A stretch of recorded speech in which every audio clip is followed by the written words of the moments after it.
hoje estaremos novamente aí com o tema precipitação.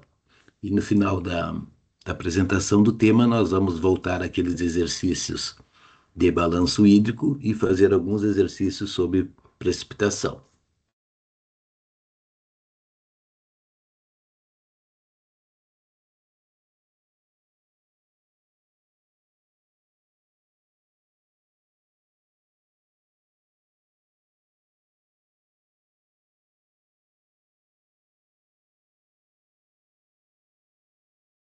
Então, precipitação, o que que seria, né? Precipitação nada mais do que a chuva que nós vimos aí, que acontece no nosso dia a dia, mas não é somente a chuva que nós vimos. Então, precipitação é toda a água proveniente do vapor de água da atmosfera que chega à superfície terrestre sob a forma de garoa, chuva, neve, granizo, saraiva, geada ou orvalho.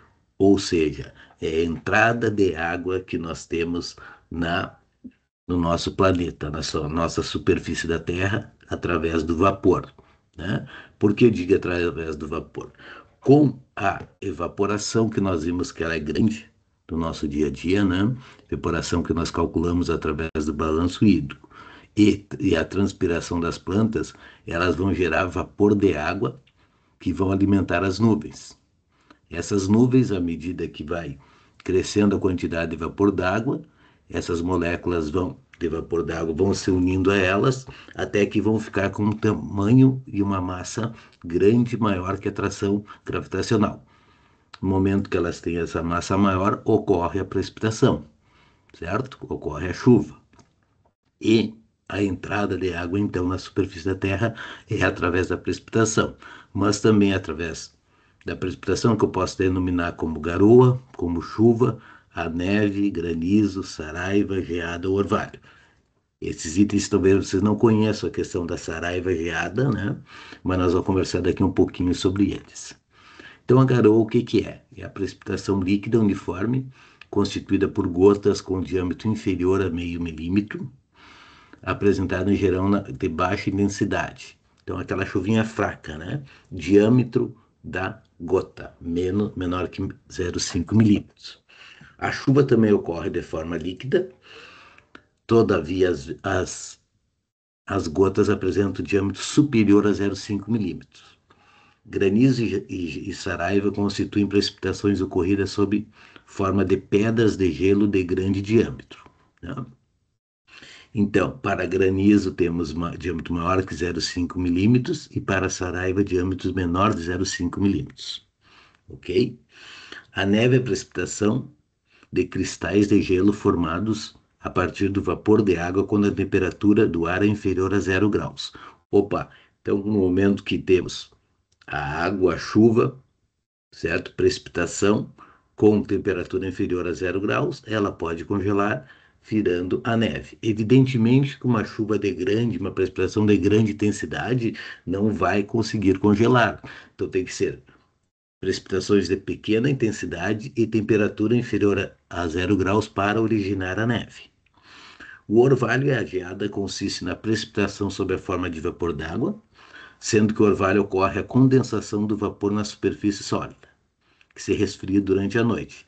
Então, no momento que nós vimos, ocorre a queda de vapor d'água, né, nas folhas, elas condensam durante a noite, ocorrendo o orvalho. Né? E a geada, ela ocorre a formação de cristais de gelo nesses objetos. Então, seria nada mais, nada menos que o quê? A congelamento desse orvalho, nós chamamos de geada. Então, precipitação é a única forma de entrada de água na bacia hidrográfica. Não tem outra maneira de entrar na água a não ser pela precipitação. E ela se dá de todos aqueles itens que nós vimos, né?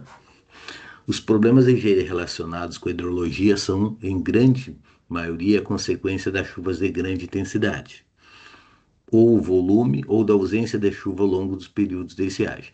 Então, nós temos grandes precipitações, nós vimos alagamentos, foi o que nós vimos aí na região de Porto Alegre, né?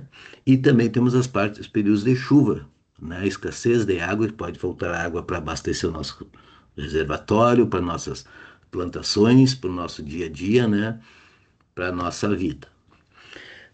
Quando nós temos, então, grandes alagamentos em ruas, danos à agricultura e em estrutura de barragens, provavelmente nós teremos uma infiltração reduzida.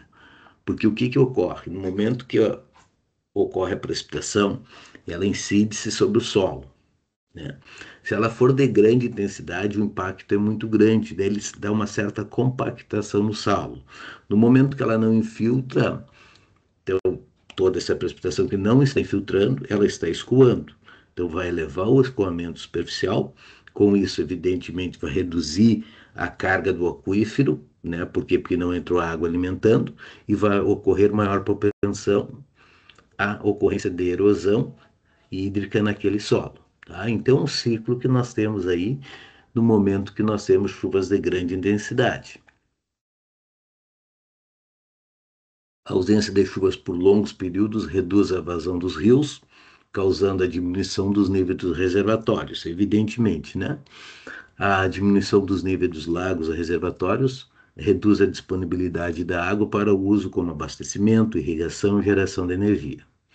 Lembrando que chuvas de grande intensidade e longa duração são muito importantes.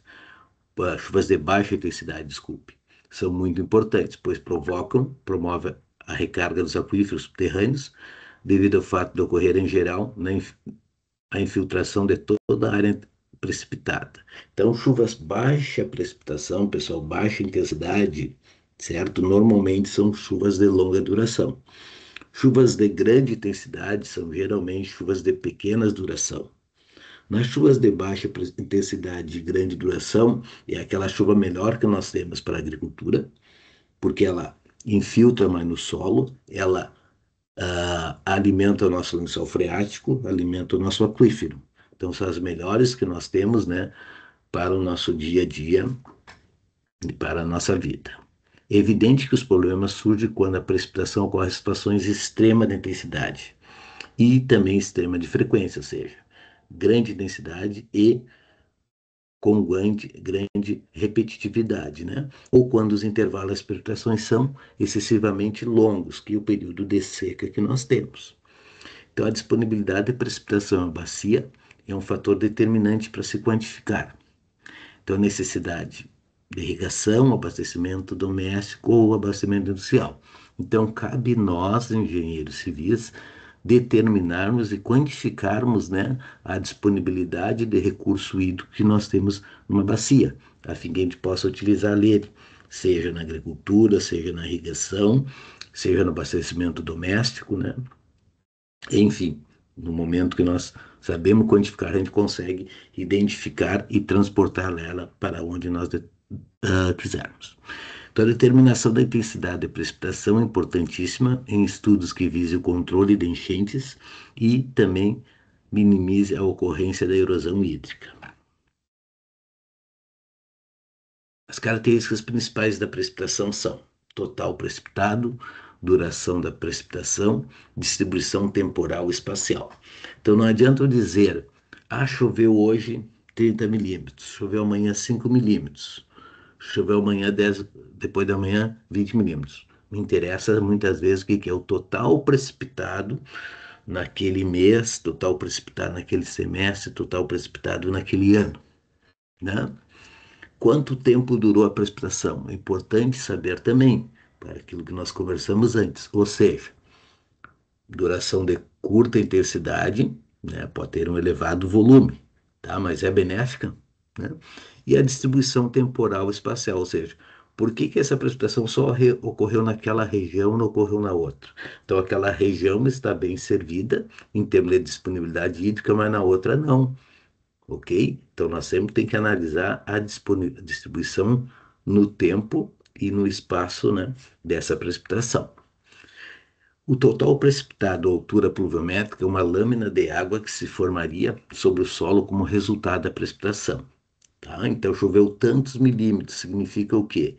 Que tem uma lâmina de tantos milímetros de água naquele local. Quando nós falamos que chove 40 milímetros, essa chuva teve uma intensidade pluviométrica de 40 milímetros, significa o quê? Que no decorrer daquele período nós tivemos 40 milímetros de precipitação. Aonde? em 1 metro quadrado.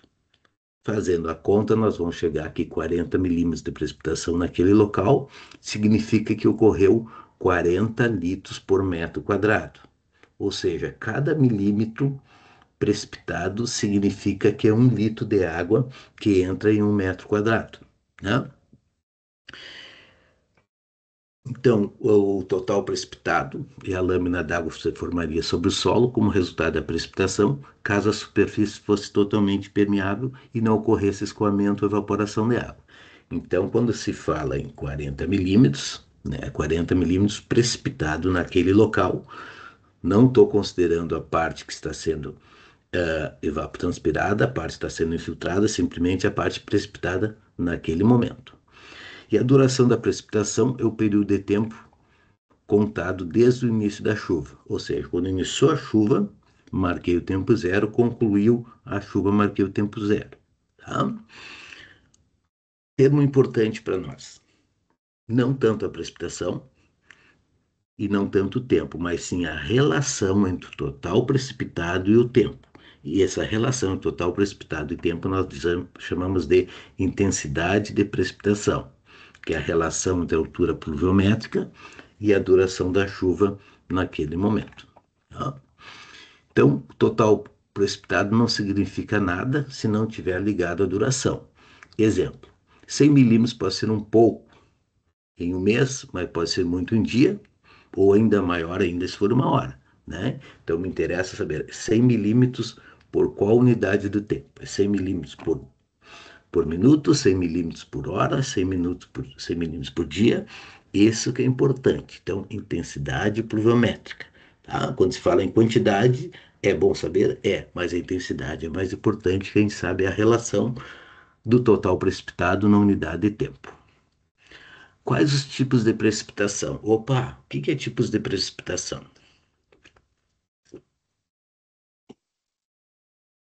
É os tipos de chuvas que vocês veem aí. Então, muitas vezes vocês verificam isso quando ligam a TV lá. Ah, veio uma chuva, né, rápida, um temporal.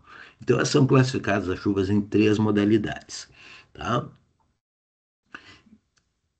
Uma delas são chamadas, então, frontais ou ciclônicas, outra orográfica e outras convectivas. Então, chuva frontal ou ciclônica. Tá? A chuva frontais ou ciclônicas ocorre quando se encontra duas grandes massas de ar de diferentes temperatura e umidade. Caracteriza-se pela longa duração e por atingir grandes tensões apresentando baixa densidade. Então, essas são as chuvas melhores que nós temos, né?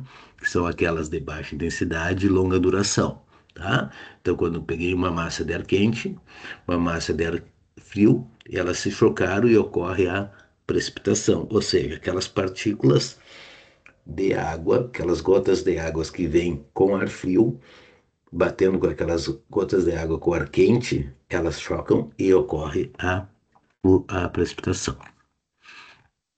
Tá? Essas são, então, as frontais ou ciclônicas, né? Então, normalmente eu tenho o quê? Um ar quente, provavelmente nas cidades, está vindo um ar frio, bate e ocorre a precipitação. Então, ocorre ao longo da linha da descontinuidade, separando as massas de ar em características diferentes. São chuvas de longa duração. Chuvas orográficas, o que que são? São aquelas quando ocorre quando o ar é forçado a romper barreiras naturais, esfria-se e precipita-se. São chuvas de média a baixa intensidade e duração.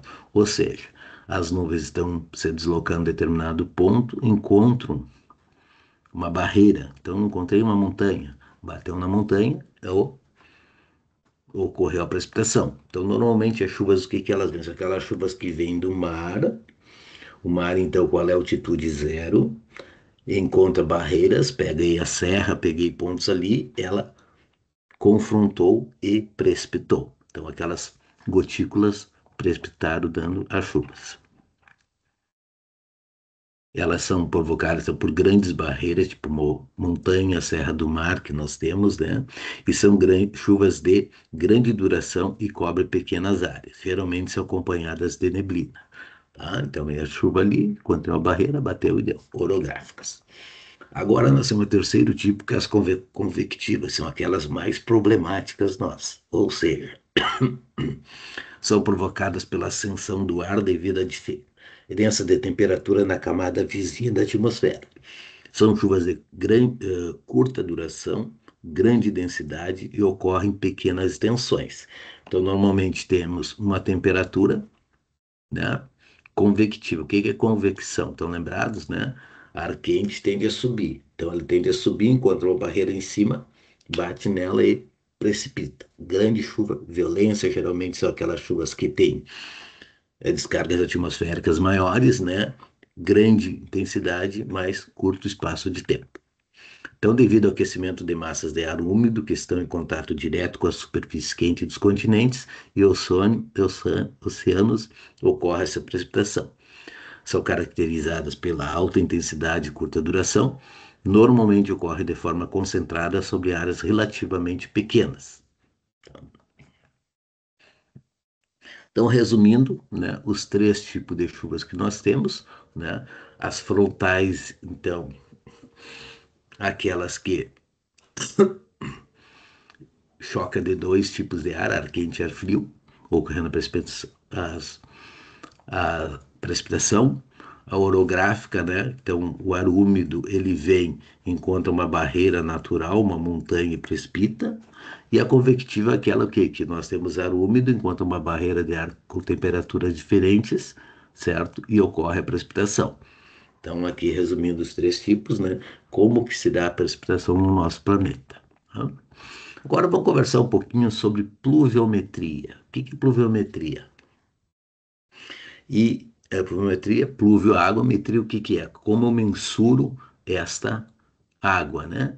Então, em primeiro lugar, definimos como altura pluviométrica, sendo a espessura média da lâmina de água precipitada.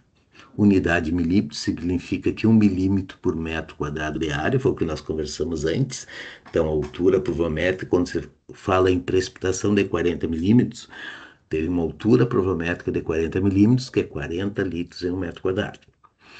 Duração é o período de tempo, né, em que a chuva cai. Ela pode ser expressa em milímetros, pode ser expressa em hora, né? E a grandeza mais importante, o que é então? A intensidade pluviométrica, tá? Que é a precipitação por unidade de tempo, ou seja, quanto choveu no determinado período. Então, choveu 40 milímetros por hora, choveu 40 milímetros por minuto. Então, essa que é a diferença. Então, nós trabalharmos sempre com a intensidade pluviométrica, né? Que é a relação entre a quantidade precipitada e o tempo que nós temos. Como a gente faz as medidas de precipitação? Né? Então, quantifica-se a chuva ou a precipitação pela altura de água caída e acumulada sobre a superfície plana. A quantidade de chuva é avaliada por meio de aparelhos chamados pluviômetros ou pluviógrafos. Qual é a diferença? O pluviômetro faz a coleta, certo? E mensura a quantidade e intensidade pluviométrica. E o pluviógrafo, o que ele faz? Ele faz um gráfico já também da atividade pluviométrica. Então, nós temos pluviômetros ou pluviógrafos mecânicos e também digitais, né? No qual, o que eles fazem? Eles captam a chuva que tem aqui e mensuram a quantidade de precipitação ocorrida naquele determinado tempo. Então precisa ser o quê? Quando esses são mecânicos, que tem um leitor, né, que diariamente ele vai fazer a medida. Normalmente as medidas são coletadas sempre às 17 horas, às 7 da manhã e às 17 horas do dia. Tá? Então, quando nós temos uma estação pluviométrica, o que é uma estação pluviométrica? É um local onde faz a coleta das precipitações, umidade relativa do ar, temperatura, velocidade do vento naquela posição. Para quê? Para nós termos dados pluviométricos para ser utilizados em nossos projetos. Né? Então, vou ter tenho diversas estações pluviométricas localizadas no decorrer do nossas cidades, do nosso estado e do nosso país. Hoje se utiliza a maior parte delas, né? Não são mais analógicas, são digitais, tudo com sensores que captam, gravam e emitem os dados para uma central de dados, né? Mas, caso a gente não tenha, nós temos esse pluviômetro, que você já deve ter visto muitas vezes, aquele mais comum, que é um de plástico, né? Que a gente coloca, o pessoal bota lá na cerca, né? Que é um recipiente de volume, que mede o volume coletado de chuva, indicando a precipitação.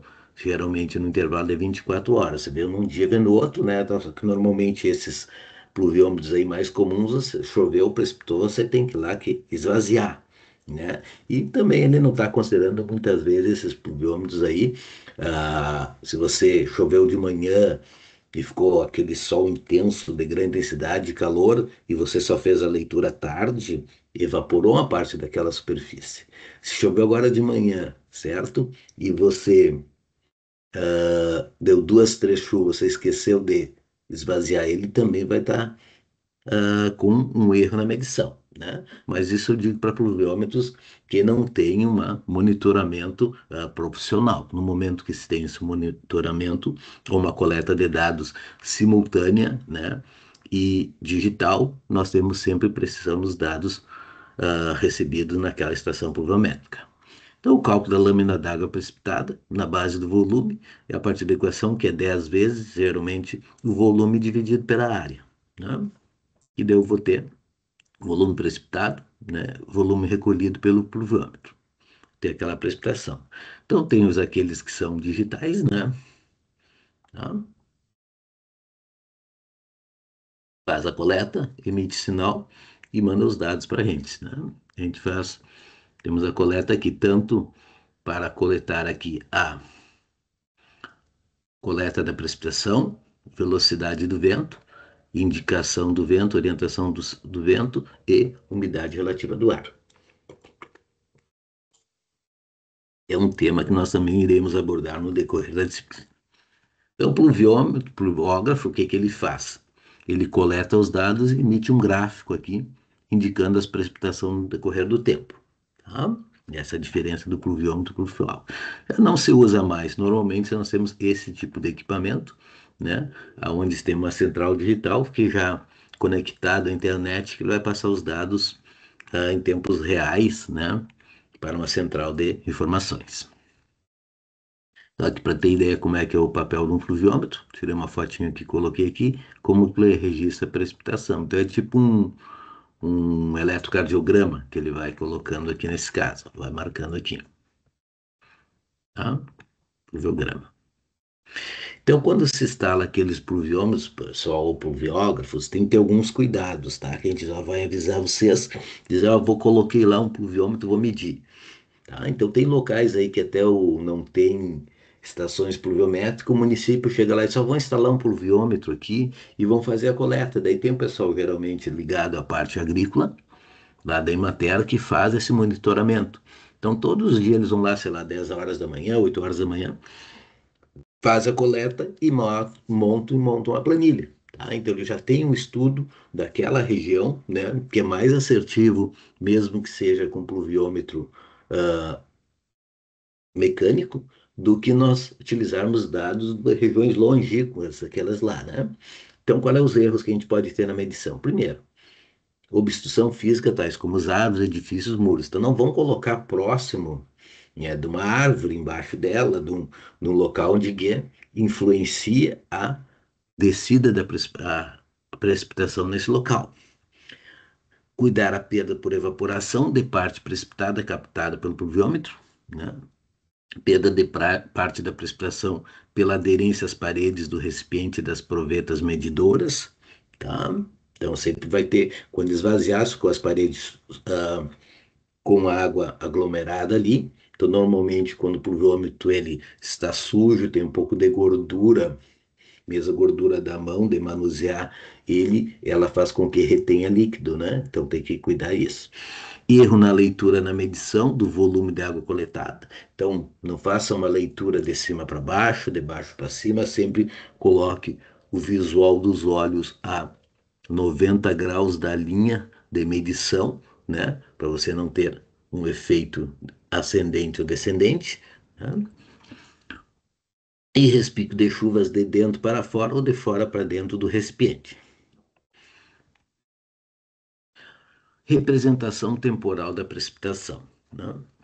Então, o que é um hietograma? Ele relaciona, tá? É um gráfico que ele relaciona a intensidade média de precipitação com o tempo. Então, precipitação versus tempo e hietograma. Então, ele é representado nas abscissas, no eixo X, né? O tempo e na ordenada a intensidade pluviométrica. Tá? E desenha-se retângulos de área proporcional às alturas das precipitações correspondentes a esses intervalos. Então, vocês viram histograma é um gráfico, né? E etograma é um gráfico de precipitação em relação ao tempo, tá? Então, aqui nós temos etograma de frequência simples, tá? Então, o que que eu fiz? Eu peguei o tempo em minutos. Olha, começou a precipitação, normalmente a precipitação começa de baixa intensidade, vai ter um pico dele e depois vai ter uma diminuição até ela terminar. Então, no tempo. E posso pegar um hietograma acumulado das precipitações no decorrer do tempo. Tá? Então, o que que eu vou ver? Quando eu dar esse pico aqui, ó, houve uma grande precipitação. Então, os dois são importantes. Posso fazer um gráfico. Então, você pega os pontos médios de cada retângulo desse, unifica e tem esse hietograma aqui.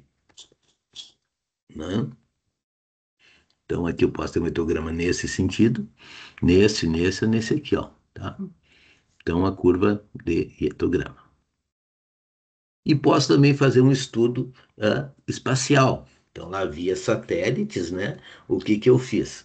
Eu fiz um estudo das precipitações da região. Não é das nuvens, pessoal, de precipitação, aquilo que já caiu no chão, tá? E posso traçar também um mapa denominado mapas das isoetas, tá? Isoetas, o que que é? É tipo uma curvas de nível, aonde nós temos níveis, mesmos níveis topográficos, nós temos mesmas intensidades de precipitação. Então, mapas das isoetas. Temos o mapa das isopletas também. Isopletas é quando vemos velocidade do vento. Então, vocês vão dimensionar lá estruturas, né? Vocês vão pegar o mapa das isopletas, velocidade do vento na nossa região, para fazer o cálculo da ação do vento estrutural. E aqui na parte hidráulica nós temos as isoetas, ou seja, mapas, né, de mesma intensidade pluviométrica. Então, a títulos de curiosidade, então normalmente o que que nós temos? No período de janeiro, os períodos de dezembro a janeiro, no verão, período de maior intensidade pluviométrica, e nos períodos de junho e julho, menor intensidade pluviométrica. Tá? Então, ele vai ocorrer isso no decorrer do ano. Isso aqui é uma fonte lá de São Paulo, evidentemente. Por que que a gente... mas a gente diz assim, mas período de inverno chove mais. Chove chuvas de maior duração e menos intensidade. No nosso período de verão, nós temos chuvas de menores durações, mas maior intensidade. E o que que eu estou analisando aqui? A precipitação, o volume de água precipitado, não a duração dela. Tá? Então, por isso que nós temos normalmente esse tipo de mapa no decorrer do ano para determinadas regiões. Tá?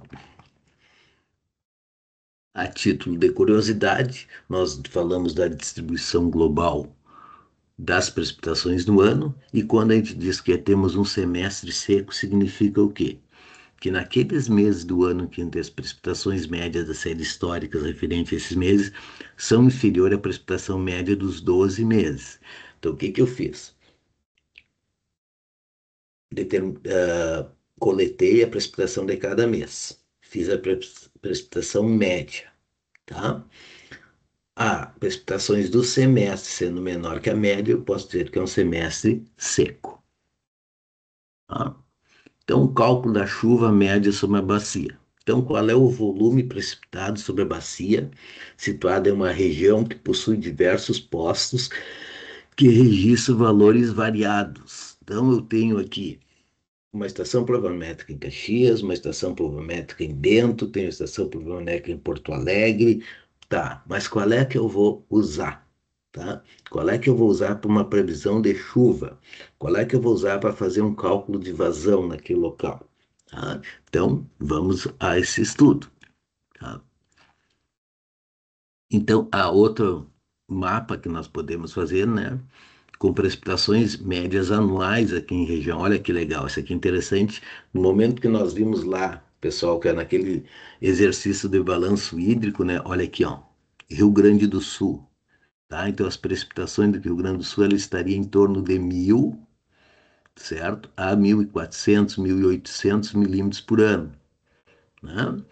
Aqui nessa região sudeste são os menores intensidade pluviométrica que nós temos aqui, São Paulo, lá Rio lá em cima, né? Então de 600 até 1.000 no máximo e evidentemente lá na nossa floresta amazônicas, né, onde nós temos as maiores declividades e maiores vegetação, é a nossa maior intensidade pluviométrica anual, chega a passar de 3.000 milímetros por ano, né? Então esse é um mapa de isoetas, certo? Aonde tem de curvas de nível, tem coloração, certo? Indicando as mesmas precipitação naquela região, tá? Então, no momento que eu tenho a cor azul, que eu estou aqui na minha escala dizendo azul forte, que são chuvas maiores de 3.000 milímetros, né? Azul claro ali entre 2.600 e 3.000, e assim respectivamente. Então, eu fiz um mapa de isoetas, considerando a coloração, não mais as curvas de níveis ali, tá? Se analisarmos nosso estado do Rio Grande do Sul, né, então nós temos essa mapa aqui das isoetas, né? Então olha aqui, ó, região nordeste aqui, ó, onde nós moramos, região de Caxias por aí, nordeste do estado, né? São as regiões com mais intensidade pluviométrica, né? Então ali a escala de cores determina a intensidade pluviométrica da determinada região.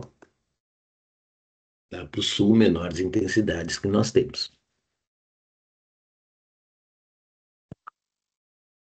Precipitação média de uma bacia hidrográfica. Então, o que que o pluviômetro faz? Ele fornece a medida da precipitação em dado ponto em uma área qualquer. Então, frequentemente é necessário obter-se a partir de dados de pares pluviômetro a precipitação média de uma determinada área de interesse. No caso de uma bacia hidrográfica, né? Então, existe diversos métodos para a determinação da tal estimativa que nós temos. Então, média aritmética, polígono de Chelsea e mapa das isoetas. Eu vou só alterar aqui a abertura disso aqui para nós trabalharmos de outra maneira que fica um pouquinho melhor.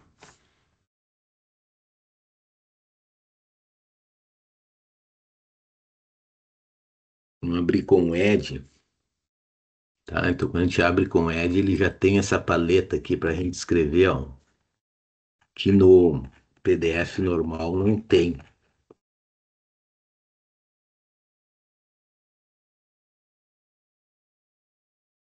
Então tá.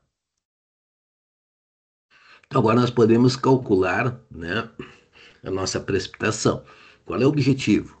É a partir de diversos pontos de coleta de dados, ou seja, a partir de diversas estações pluviométricas, nós determinarmos qual é a estação que nós iremos usar, tá? Então aí que nós temos esses métodos para nós determinarmos as estações, ou seja, se eu tenho a minha região aqui, opa,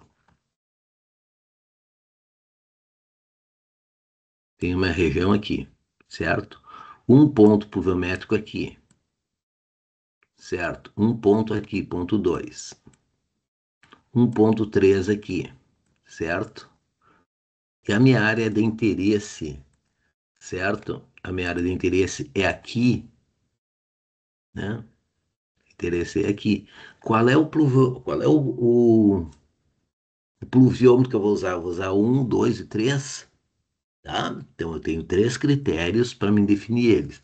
Primeiro, média aritmética, somos três. Depois, polígono de Chelsea, analiso o quê? A distância entre eles. E depois, mapa das isoetas, vejo as curvas que eu tenho na região. Então vamos lá. Como se calcula cada um deles? Então, média aritmética nada mais do que é somar todas as precipitações, somei as três e dividir por 3. Então, somatório de PI dividido por N. Tá? Então, para aplicar esse método, tem uma observação que tem que atentar. Então, recomenda-se pelo método da média aritmética somente seja aplicado quando? Se eu pegar a temperatura máxima, a precipitação máxima, certo? E diminuir da mínima, tá? E dividir pela média, tem que ser menor que 0,5, tá? Se for maior que 0,5, significa que não posso usar média, ou seja, a diferença entre as precipitações não pode ser duas vezes uma relação à outra, para não dar 0,5, tá? Então, se é isso, não é aconselhado usar média.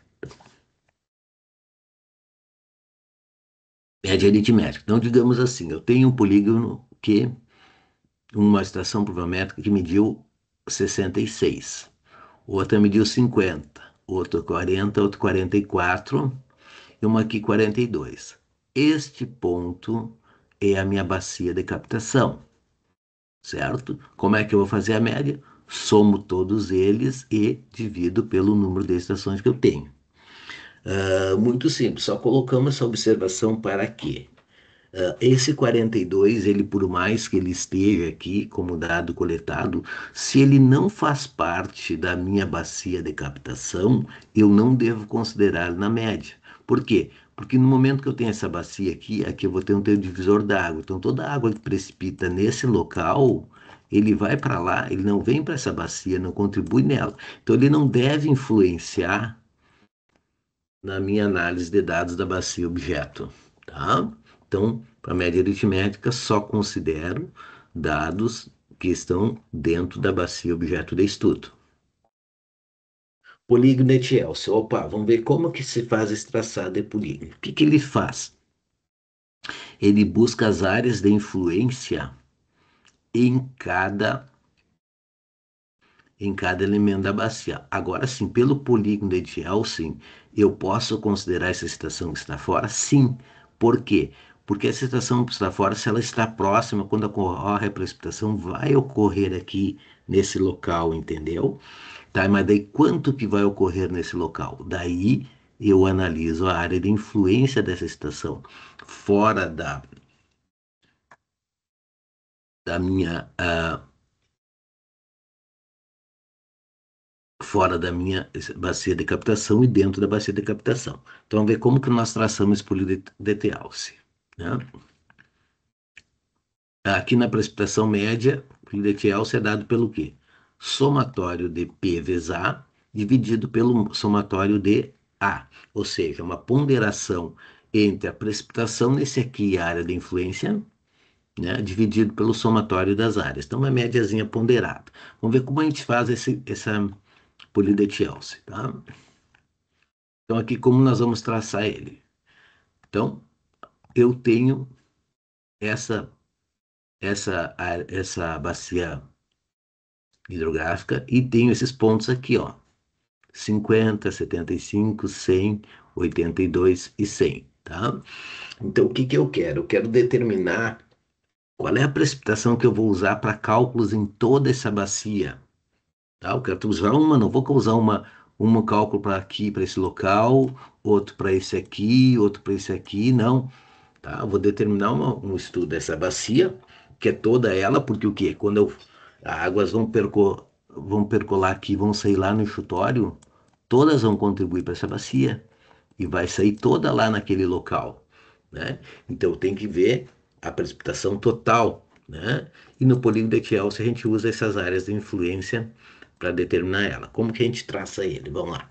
Então, em primeiro lugar, eu pego entre duas estações pluviométricas, eu traço uma linha tracejada aqui, né? Depois, uma perpendicular a essa linha. Sempre no quê? No meio dela, né? Então, tracei uma linha, achei o meio e fiz uma perpendicular a ela. Tá? Por quê? Porque nessa linha aqui que eu tracei, metade da precipitação vai vir para esta e metade vai vir para aquela. Ou seja, essa área de 50 milímetros aqui tem influência só até a metade, e essa de 70 tem influência só até a metade. Então eu tracei uma linha entre as duas, achei o meio para buscar a área de influência e busquei a perpendicular para determinar esse. Tá? Então, como é que eu vou fazer? Vou fazer isso em todos os pontos. Então, olha aqui, pessoal. Entre os 50 e os 70, tá? Tracei a linha, puxei uma perpendicular a ele, tá? Entre os 70 e os 120, puxei uma linha, uma perpendicular àquela. Entre os 120 e os 50, puxei uma linha perpendicular àquela. Entre os 70 e 82, linha perpendicular. Entre 75 e 70, linha perpendicular. Entre 50 e 75, linha perpendicular. Opa, parece uma confusão. Não, mas é bem tranquilo. Agora, o que que eu estou vendo? Ó? Cada estação pluviométrica vai ter uma área de influência, o que vai determinar o que que é as intersecções dessas linhas. Tá? Então, olha aqui, eu cheguei nessa aqui de 120, achei o meio dela aqui, veio aqui, pegou na outra, veio. Esta é a área de influência, né, da 120. Evidentemente, quando eu vou fazer o cálculo, qual é a área de influência? Essa aqui não entra, né? Então vai entrar a área de influência qual? Né? Vai ser simplesmente esta que está dentro da bacia, porque quando for fazer a média, é total de áreas da bacia, tá? Então, somatório de P vezes A. Somatório de P vezes A. Esta outra aqui, vamos lá, né? Essa outra, como é que vai ser? Vai ser assim, ó. Puxei sempre a área da bacia, tá? Vamos à outra. Ó, essa aqui desse pluviômetro aqui vai ser isso aqui, ó.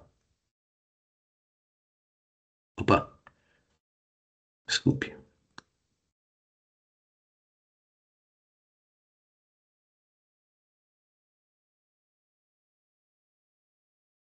Vamos traçar do meio, que é melhor, ó. Essa aqui é do meio, né? Então, essa do meio vai ser isso aqui, ó.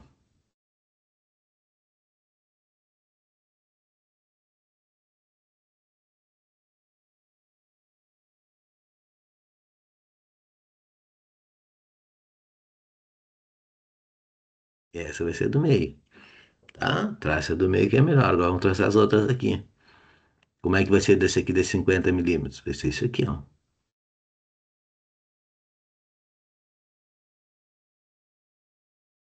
E essa de 75, opa, aqui é assim, né?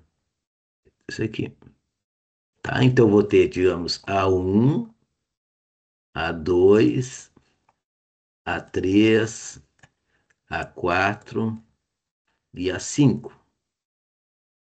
tá? Então, essas áreas ali. Como que eu vou fazer a média desse aqui, tá? Então, vai ser somatório de P, precipitação, da A1, 120, né? Vezes A1, certo? Mais, ou 50 vezes A2, mais 75 vezes A3, mais 82 vezes A4, mais 70 vezes A5, dividido pelo somatório das áreas, tá? Por quê? Porque P vezes A dividido pela soma de A, corto A com A, vai ficar a minha precipitação média, tá? Então, assim que eu faço o cálculo da precipitação média em uma bacia hidrográfica, onde eu tenho diversas estações pluviométricas utilizando o polígono de Chelsea. Tá? Aqui já estão os desenhos, como é que tá, como é que eu tirei eles todos, eu fiz lá, né? Então tá aqui todos eles. Então, somatório é somatório de P vezes A, ou seja, área. Aqui o que que, que que ele fez? Ele considerou as áreas, tá? Como porcentagens. Então, uma área é 30%, outra é 40%, outra é 15%, outra é 10%, não tem problema. Ou eu posso a área mesmo. Lá é 32,5 hectares, mais 22,3 hectares. Soma todas as áreas, dividido pelo somatório de todas as áreas, vai simplificar e vou ter a precipitação média, tá? Não preciso calcular as áreas, calcular em porcentagem e depois novamente para calcular a precipitação. Posso diretamente usar em áreas que vai dar o mesmo resultado.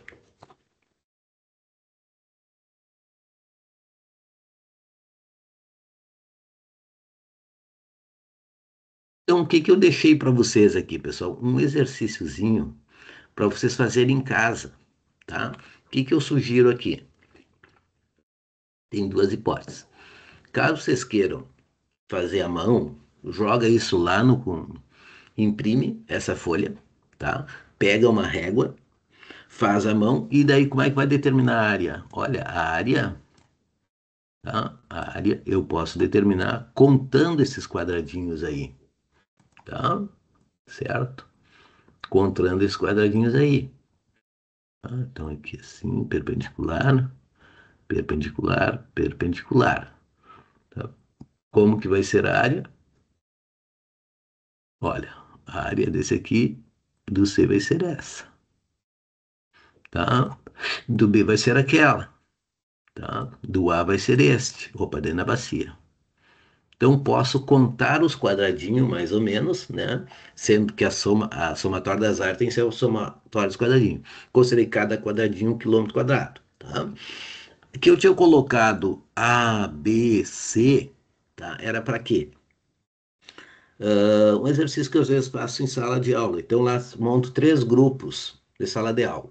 O grupo A vai considerar a precipitação dessa bacia como fosse uh, no A 78, no B 84 e no C 64. Ah, não, essa aqui é a precipitação, beleza. Então, você vai fazer esse cálculo. Então, vai ser A vezes a área, 78 vezes a área, mais 84 vezes a área, mais 64 vezes a área, dividido pela soma das áreas. Daí eu vou ter a precipitação média. Ok, pessoal? Tá? Então, por líquido ideal, se ela faz esse cálculo, né, para determinar a média da precipitação a ser utilizada naquele local. Tá? E o último método que nós vimos, o primeiro vimos método média, o segundo método é o método das isoetas. Opa, esse método é o mais preciso, por quê? Porque eu já tenho corretamente as, as curvas com a mesma precipitação, ou seja, com a mesma intensidade pluviométrica. Então, o que que eu faço? Vou fazer uma média, né? Considerando, então, a área também nelas e as precipitações, tá?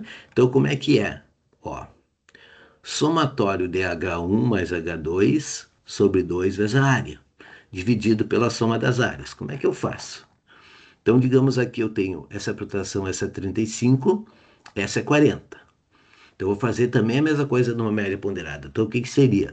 35 mais 40 dividido por 2 vezes essa área de influência. 30 mais 35 dividido por 2 essa área de influência. 40 mais 45 dividido por 2 vezes essa área de influência. Mais 45 mais 40, 50 dividido por 2 dividido essa área de influência. Ou eu pego a média de cada um aqui, né?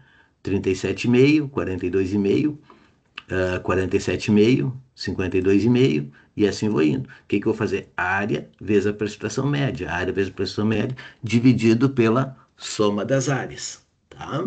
Então, ele é um cálculo também de média ponderada, considerando a precipitação de cada um. Vocês vejam que nesse aqui eu já tenho maior precisão. Por quê? Porque eu já tenho uma linha determinada de mesmas intensidades pluviométricas. Daí eu consigo determinar a área de influência de cada uma, ok? Então, esse é o método também das isoetas. Tá? Então, considerando o que, que nós temos aqui, precipitações máximas. Um conjunto de chuvas originadas em uma mesma perturbação meteorológica, cuja intensidade ultrapassa um certo valor. Tá? Ultrapassa aquele certo valor.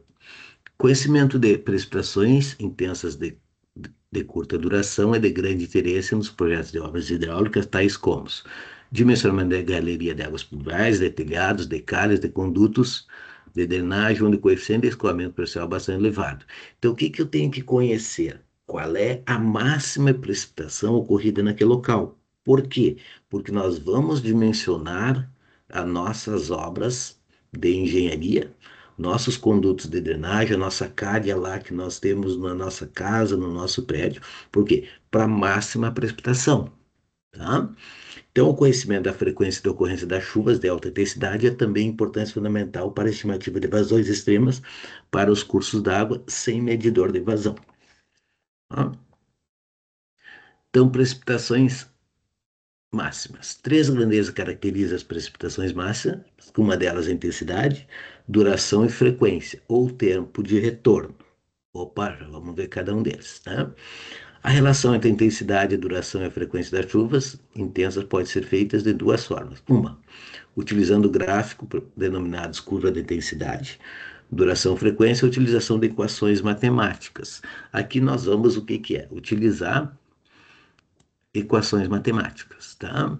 O gráfico de curva de intensidade, de frequência e duração não é objeto, daí nós teríamos que aprofundar um pouquinho mais, por quê? Nós entraríamos na questão de estudo estatístico, eu teria que a disciplina ter estatística, teria que aprofundar um pouquinho mais, mas com a utilização da equação matemática a gente consegue tranquilamente determinar, ficar bem satisfeito no cálculo das precipitações máximas para o nosso dimensionamento das nossas obras de drenagem. Vamos conversar um pouquinho sobre o período de retorno ou tempo de recorrência também. O que é? É a probabilidade do evento ser igualado ou superado. Ou seja, quando eu digo que o meu tempo de retorno é de 20 anos, significa o quê? Que a cada 20 anos essa precipitação poderá ser igualada ou superada, tá? Então eu digo lá, eu utilizo uma precipitação de 217 milímetros por hora. Significa o quê? Que a cada 20 anos essa precipitação vai ocorrer, tá? Período de retorno. Ou a cada 50 anos essa precipitação pode ser igualada ou superada. Ou a cada 100 anos ou a cada 200 anos, tá? E ele também é considerado pelo quê? O inverso da probabilidade de ocorrer. Então, se eu dizer que eu tenho uma probabilidade de 5%, é 0,05. 1 sobre 0,05 é 20, ou seja, uma probabilidade de 5% que venha a ocorrer naquela precipitação é um período de retorno de 20 anos. Probabilidade de 1%, 0,01. Tá? 1 dividido por 0,01 é 100 anos, ou seja, a probabilidade de que a probabilidade de 1% que nós temos de uma chuva vir a ocorrer, aquela ali, ela vai ser a cada 100 anos. E 0,5% 200 anos, 0,1% 1000 anos, 0,01% 10 anos. Tá? Por que eu sei esse período de anos? Para me fazer o dimensionamento das nossas obras de engenharia. Então, muitas vezes são tabelados, então. Qual é o período de retorno que eu tenho? Ah, sei lá, uma microdrenagem urbana sem importância nenhuma.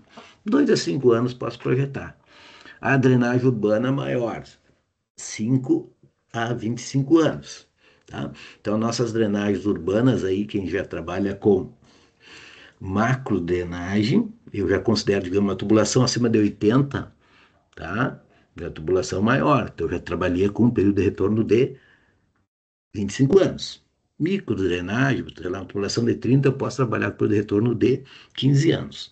Né? Pontes e bueiros, com pouco trânsito, de 10 a 100 anos.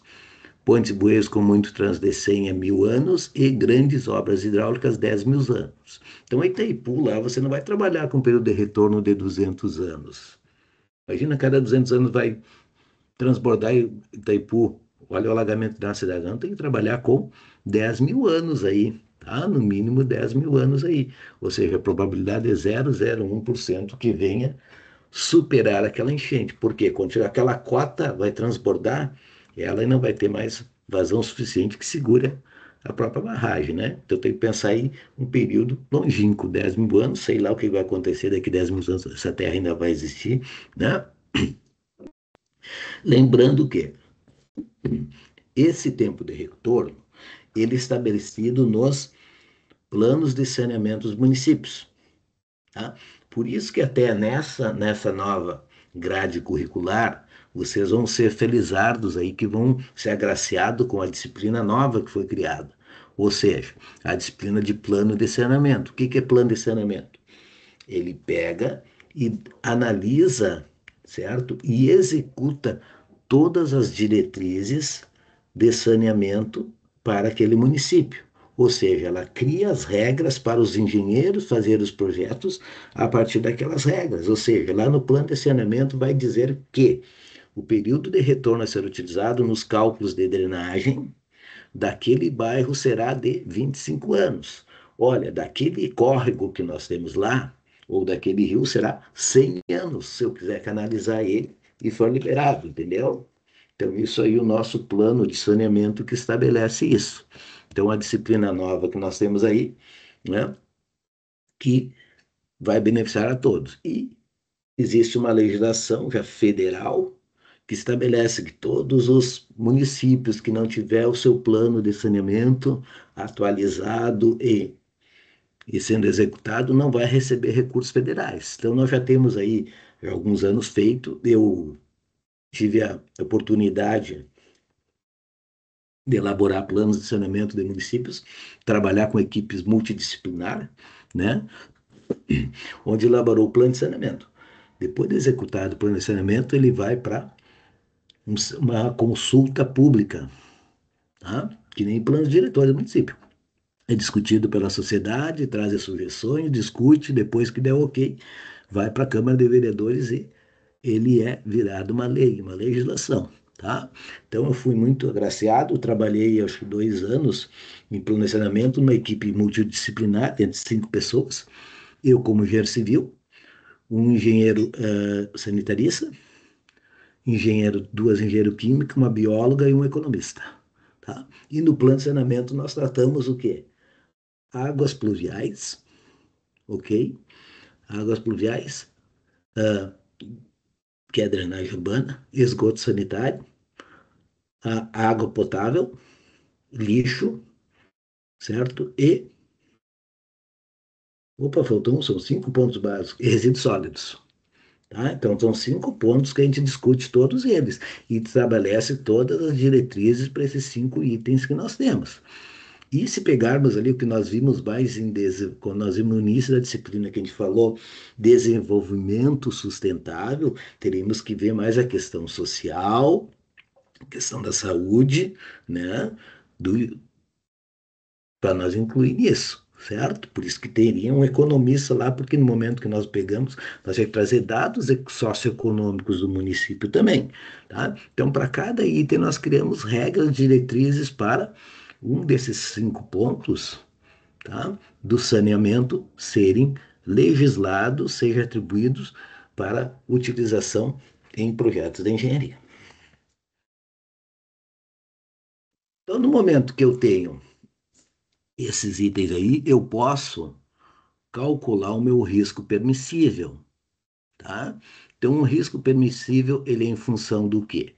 Do período de retorno e da vida útil da obra, tá? Então, se eu quiser calcular o risco permissível de uma obra que tenha 25 anos de período de retorno e a vida útil de 100 anos, substituo aqui o 25, o 100 aqui vou calcular o risco, tá? Também o que que eu posso fazer? Eu posso dar um risco estipular, olha, o risco dessa obra tem que ser 0, tem que ser 1%, tá? E a vida útil dela não pode baixar de 100 anos, 200 anos. Qual é o período de retorno que nós vamos calcular? Beleza? Posso dar o risco, dar o período de retorno e dizer qual é a vida útil que eu preciso dimensionar essa obra. Aí são 3 variáveis onde eu posso requerer uma a calcular e dar resultado das outras duas. Tá? Então aqui eu dei um exemplozinho de como se faz o cálculo do risco permissível, né, para os casos descritos. Então, em uma obra de engenharia com vida útil de 50 anos e probabilidade de ocorrer o evento de 4%. Qual o risco que pode ocorrer? Tá? Então, o que que eu fiz? Coloquei aqui uma fórmula, né, período de retorno 25, a vida útil da obra 50. Então, ficou com R igual a 100 menos 1, que multiplica 1 dividido por 25, 0,04. Tá? 1 menos 0,04, 0,96. Certo? 0,96 elevado a 50, 1 menos 0,8701. 100 vezes 0,8701, 87,01%. Tá? Então, numa obra que eu tenha um período de retorno de 25 anos, que é probabilidade de ocorrer de 0,04, e uma vida útil de 50 anos, o meu risco permissível dela é de 87,01%. No outro exemplo, caso eu dê o risco permissível, a vida útil, qual é o meu período de retorno? Então vamos lá. Risco permissível 87,01 é igual a 100 que multiplica 1 menos, multiplica 1 menos, multiplica 1 menos t elevado a 50. Esse 100 está multiplicando, passa para cá dividindo. Ficando aqui a mesma coisa. O que eu faço? Esse 1 está somando, ou esse aqui está diminuindo, esse fator vem para lá, esse aqui está somando, vem para cá. Então, fiquei igual a esse aqui, esse 1 ficou 1 menos o 87,01 dividido por 100, que é 0,8701. Diminuir ele, né? 1 menos 0,8701, dá 0,12,980 aqui, certo? Se eu tenho 1 elevado na expoente 50, como é que eu vou tirar no outro? Como é que eu tiro o expoente? Faço a raiz quadrada de 50. 50 aqui, raiz quadrada de 50 aqui, tá? Corto ali com aqui, então 0,12, raiz 50, 0,12 é a mesma coisa, 0,12 elevado a 1 sobre 50. Esse valor aqui, isso aqui fazendo deu 0,96. Esse 1 sobre t está somando, passa diminuindo, esse aqui está somando, passa diminuindo. 1 ponto menos 0,96 dá 0,04. Opa, 0,04, 1 sobre ele. Então, passa para lá, 1 sobre 0,04 dá 25 anos. O que nós temos aqui? Né? 0,04, 1 sobre 0,04 vai me dar 25 anos. 1 sobre 0,05 dá 20 anos, 1,004 dá 25 anos, tá? Agora, outra hipótese, o que eu tenho? Eu dou o risco, dou o período de retorno, certo? E quero calcular qual é a vida útil dessa obra, o meu N, tá? Então, vamos lá, risco 87, o 100 está multiplicando, passa dividindo, né? 1 sobre 25 dá 0,04, 1 menos 0,04 dá 0,96, elevado na N, né? Esse 1 está somando, passa para lá, diminuindo, como que eu fiquei aqui? 0,96 na N igual a 1 menos 0,8701. Tá? 0,96 na N igual a 0,1299. Tá? Como que eu tiro essa expressão aqui? Está elevado a N, eu tenho que usar logaritmo. Eu usei logaritmo na frente, logaritmo aqui. Certo? As propriedades do logaritmo. Log de 0,96 na N, esse N está na exponencial, vai passar para frente. Tá? Então, eu fiquei log de 0,96 vezes n, está multiplicando n, vai passar dividindo. Então, como que eu fiquei aqui? Fiquei com log de 0,1299 dividido pelo log de 0,96. Isso aqui deu 49,9999. Por quê? Porque eu arredondei o 0,1299. Dá 50 anos. Tá? Então, aqui o que eu fiz? Deixei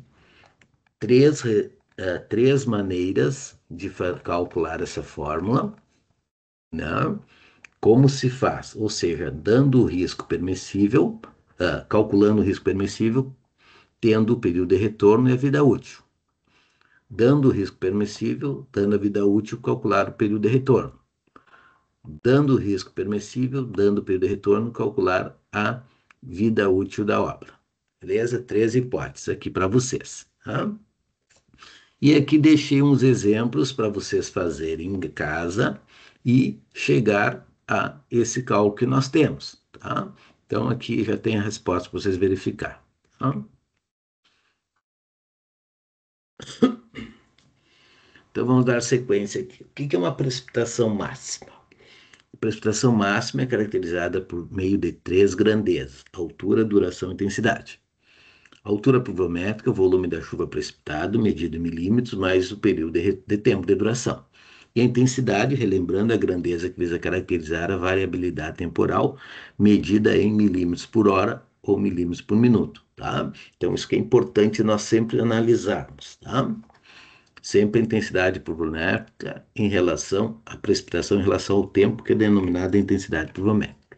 Como que eu vou calcular essas precipitações máximas? E daí, para calcular essas precipitações máximas, nós temos as curvas IDF. O que é curva IDF? Curva de intensidade de distribuição e frequência, tá? Qual é que eu vou usar para aquela região? Então, normalmente, elas têm essas fórmulas aí, ó. Tá? Vocês vão ler um livro que diz que é A vezes período de retorno a B, dividido por T mais C na D. Esse tipo de fórmula aqui. Vamos identificar o que, que nós seria. Se a primeira constante, primeiro A e K é uma constante. A, B e C são todas constantes e parâmetros o quê? Que depende daquele local. Tá? E o K também. Então, o que, que eu tenho aqui? Ó? Na região no estado do Rio Grande do Sul, na região de Porto Alegre, tá? Eu tenho uma estação provavelmente que mediu que o meu K vale 627,54, o A 0,31, o B 7,9, o C 0,74. Tá? Então, o que, que ele fez?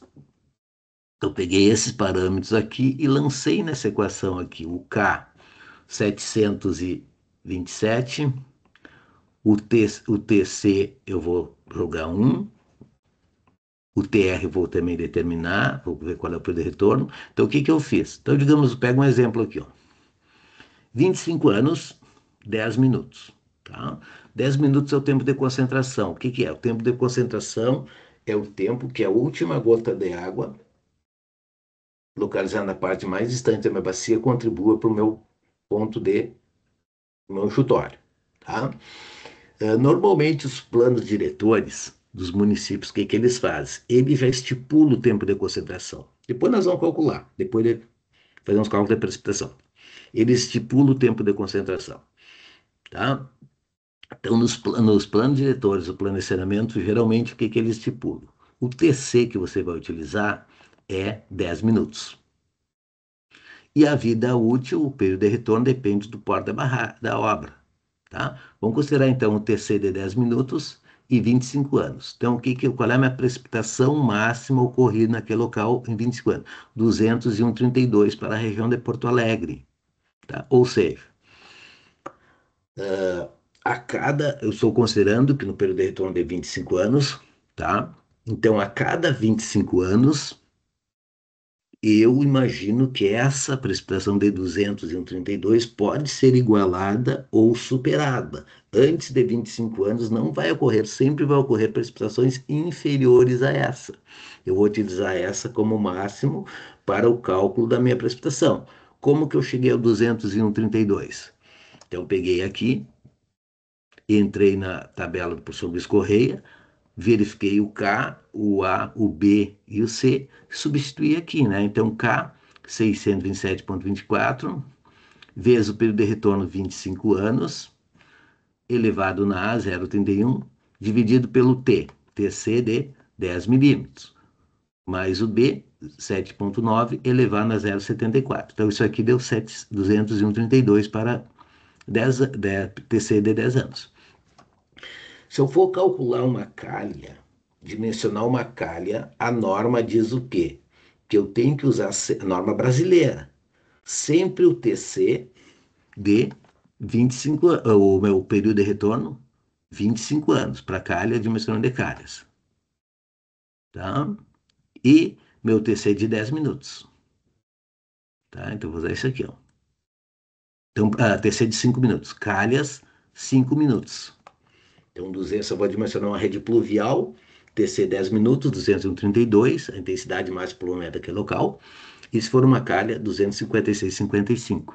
Tá? Isso para a região de Porto Alegre. Tá?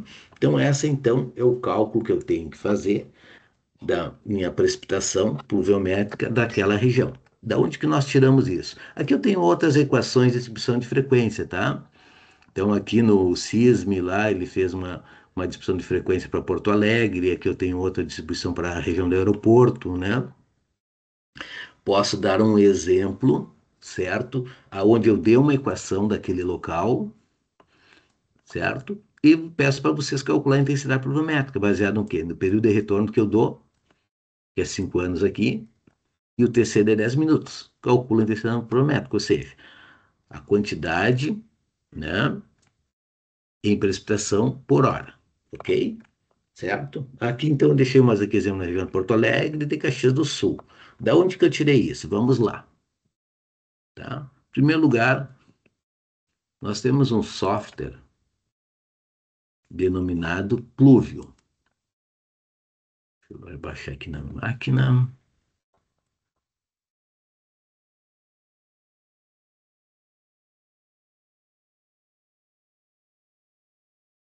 Tá? Esse software eu já deixei ali para vocês.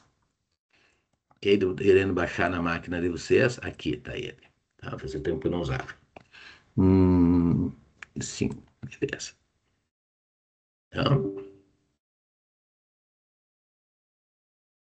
então tem um software denominado Pluve. Opa, ele não abriu?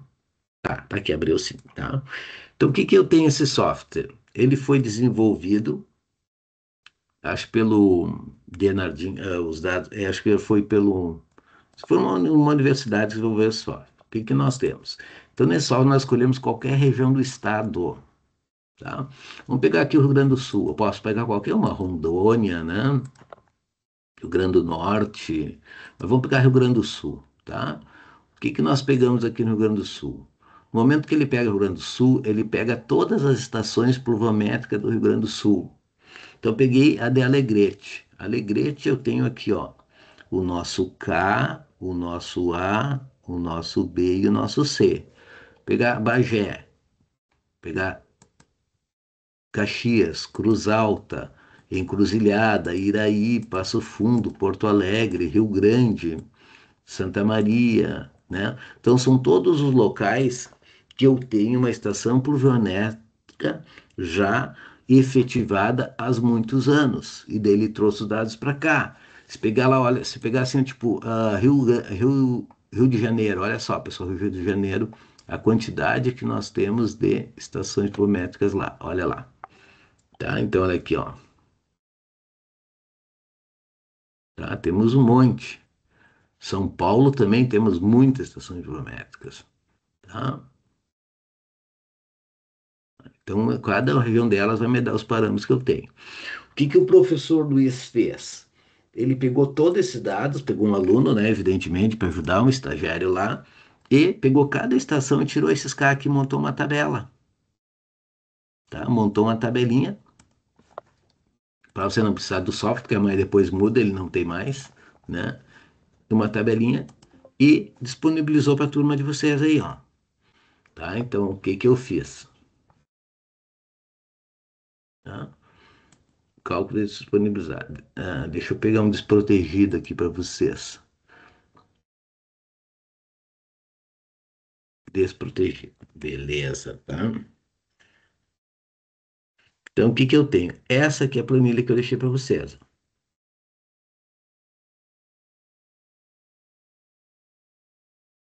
Só um pouquinho, ele tá pensando.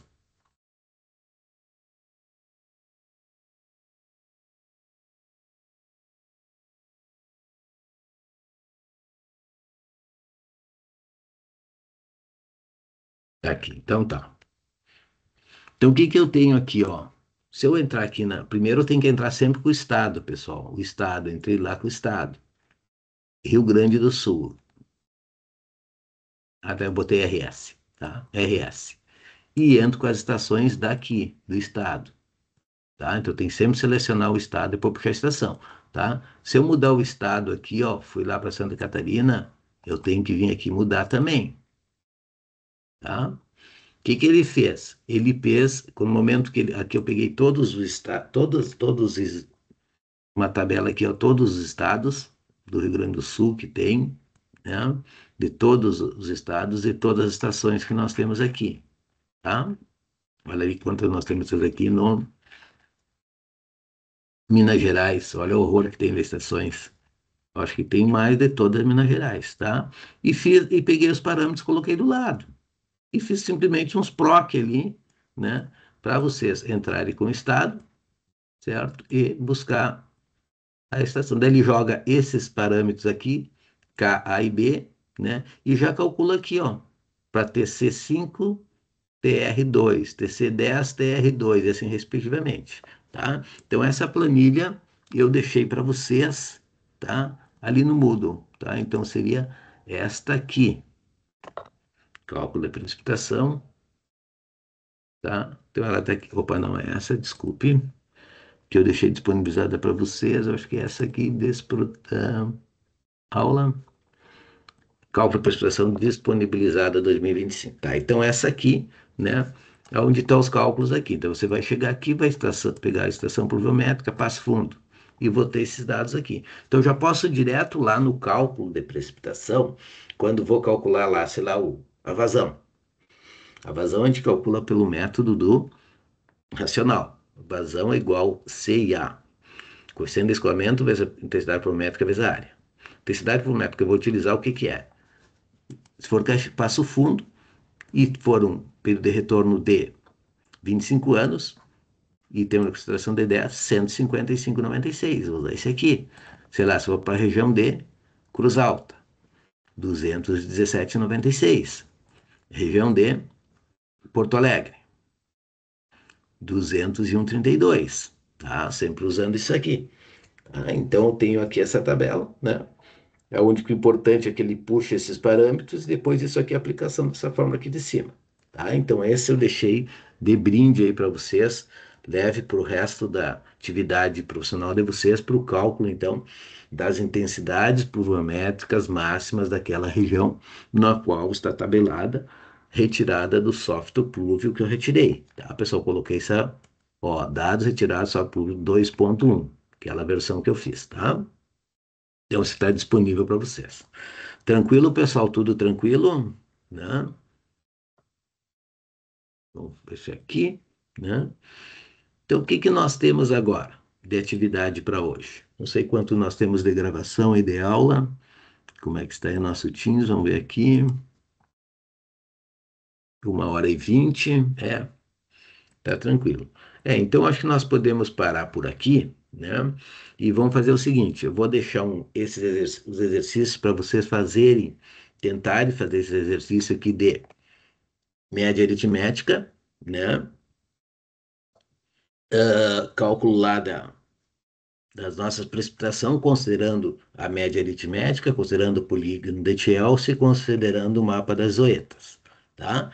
Calcular a questão do período de retorno, tá? Certo? E mais um aqui de calcular a média, considerando os parâmetros que nós temos aqui. Tá? Então, com isso, nós finalizamos a aula de hoje. Tá? Vou deixar esse exercício e eu acredito que talvez na aula que vem nós vamos fazer uma aula só de exercícios, tá? Onde o que que eu penso? Nós vamos pegar aqueles de balanço hídrico que eu até tinha preparado para hoje, mas vamos deixar para a próxima aula, né? Que a gente faz só exercícios daí. Então, o que que eu gostaria que vocês fizessem uma revisão nesse conteúdo da aula, certo? E a aula que vem nós vamos fazer exercícios. Vamos fazer uns de balanço hídrico, esse de precipitação, podemos já fazer alguns de tempo de concentração, né? Certo? E daí a gente conclui esse tema da unidade 3. Deixa eu ver aqui o que nós tínhamos planejado na unidade 3. Tem mais uma aula, né? Que fecha dia 22, unidade 3, né?